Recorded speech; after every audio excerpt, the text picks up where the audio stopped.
Hello అండి, ఎలా ఉన్నారు? ఈరోజు మనం బీరకాయ పచ్చడి తయారు చేద్దామండి.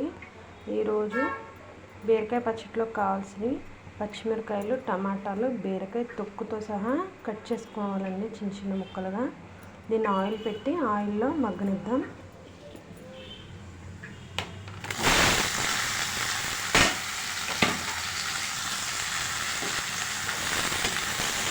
నేను ఆల్రెడీ కళాయి పెట్టేసాను.